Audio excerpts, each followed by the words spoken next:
नमस्कार सीमा किचन को आपण को स्वागत। आज मु पुरी प्रसिद्ध फेणी बा खजा बनैबी जोटा कि प्रभु जगन्नाथ पाखे प्रसाद लगी थाए। आउ एठी आपण आर साउंड सुनि पारुथिबे केते क्रिस्पी हेची केते सुंदर लेयर हेकी हेची। एमिति फेणी बनैबा पई वीडियो को लास्ट पर्यंत देखंतु।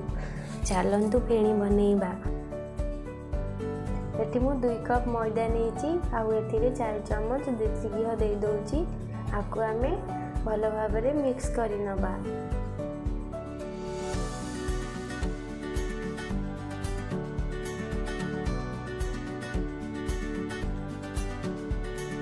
एबे आकु आमे मुठा करी देखिबा।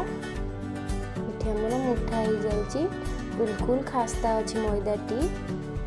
एबे आमे आकु अल्प अल्प पानी दे चकटिबा। गोटे टाइट डो प्रस्तुत करिबा।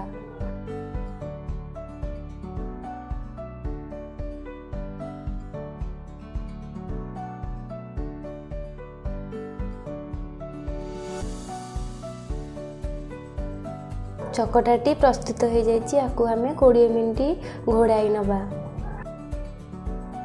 एपटे आमे फेणी बाई सिरा बनैबा। सिरा बनैबा बाई एठी मु 2 कप पानी नेछि। एथिरे 1.5 कप चीनी पकई दउछि। गैस को हाई फ्लेम में रखी चीनी को आमे एठी मेल्ट होबा को छाड़ी दबा। आउ आपु मझिरे मझिरे टिके घांटी नबा।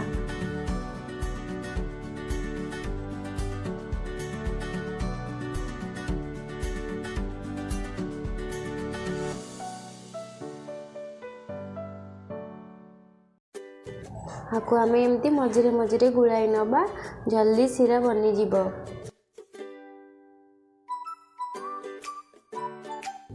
सिरा रे भलो फ्लेवर पाई एटी मु 4टा गुजराती नेइथिली। आकु गुंड करी पकई दोछि।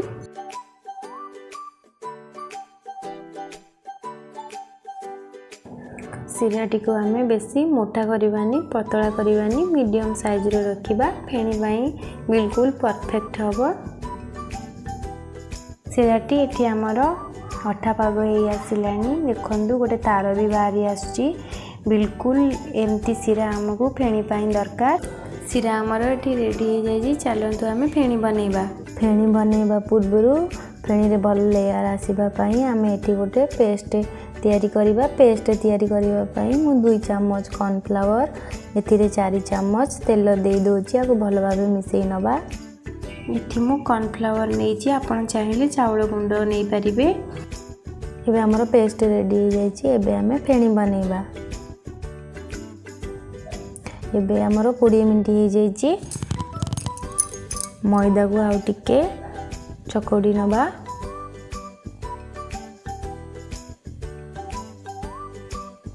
हमें जेमती रुटी तैयारी करंती सेही परी गुळा करिबा। एठी हमर गोटे गुळा हे जाइछि। एही परी भाबरे हमें गुळा करि नबा। एठी हमर 5टा गुळा हे जाइछि। आकु हमें बेलिबा रुटी परी। टिके मैदा लगेई बेलिबा।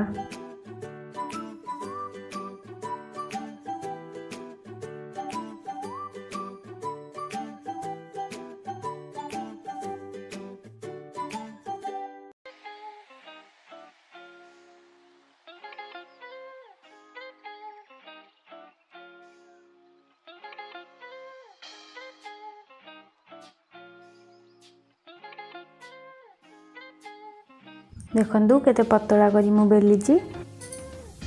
एही परी भाबे हमें सब बेली नबा। एठी मु सब बेली नेछि। एबे हमें आदिए रे लेयर पई पेस्ट लगेबा।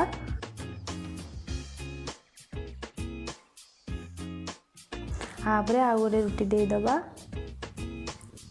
आ गोटे चम्मच लेयर पई पेस्ट लगेई नबा।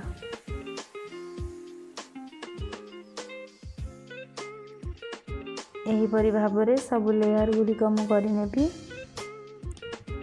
एठी मोर 5टा जाक लेयर भलो भाबे हे जाइछि।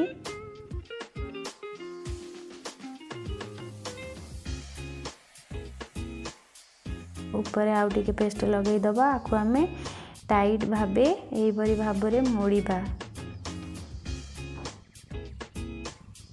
एमती जस्ट टिके टाइट भावे मोड़िबा।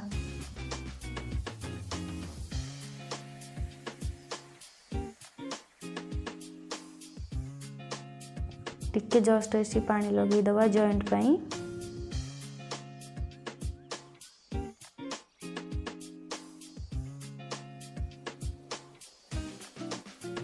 ए साइड गुड़ा टिके जस्ट हाथ रे बंद कर दबा। ये हमर जॉइंट भल भाव हो जाए आपको आम काटिबा। एमती अल्प अल्प साइड रू काटी दबा। एपरी भावे समान भाव रे आम काटी नबा।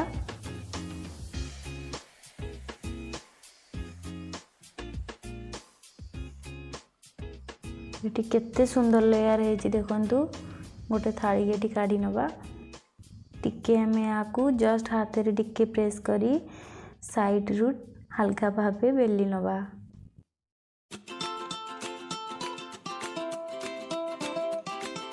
ये हमर गोटे फेणी रेडी हो जाए देखंतु। यही भावे आम सब बेली नबा। ये मुझे सब बेली नहीं आपको आम ए लो फ्लेम रे छाणीबा। मन रखिए फेणी लो फ्लेम नहीं छाणीबे। हाई फ्लेम रे गैस रहिले फेणी गुड़िक भांगी जीव फिटी जीव जमारू भी भल हबनी।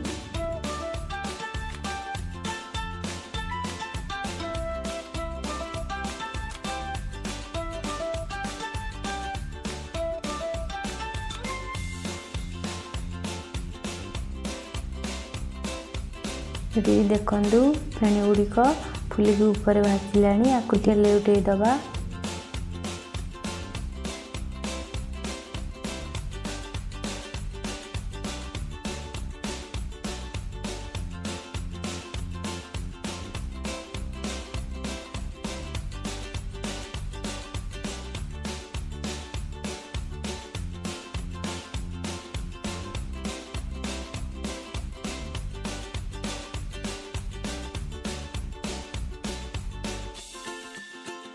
केते सुंदर भावे फेणी गुड़िक आमर ये आसलानी।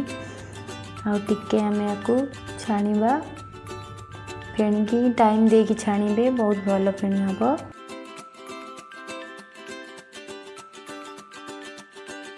केते बढ़िया सुंदर भाव फेणी रे आमर लेयर आछि।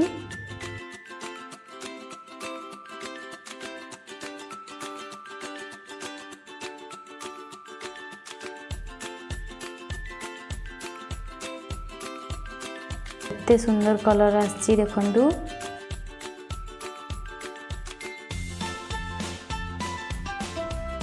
फेणी आम रेडी हो जाए आपको आम छाणी नबा।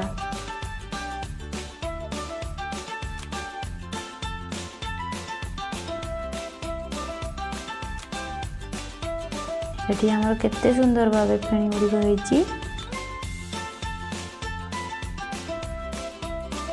यही भावे आम गैस को लो फ्लेम रे रखी सबू फेणी गुड़िक छाणी नबा।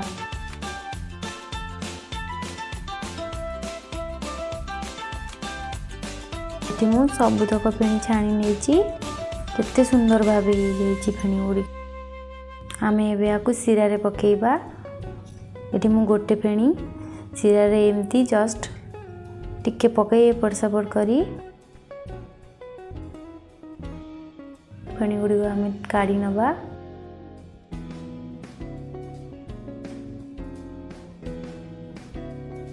आउ बाकी फेणी गुड़िक पकई नबा। ये आमर सबू फेणी सिरा रे पकई मु काढ़ी नहीं। ये फेणी आमर हो जाए सबू।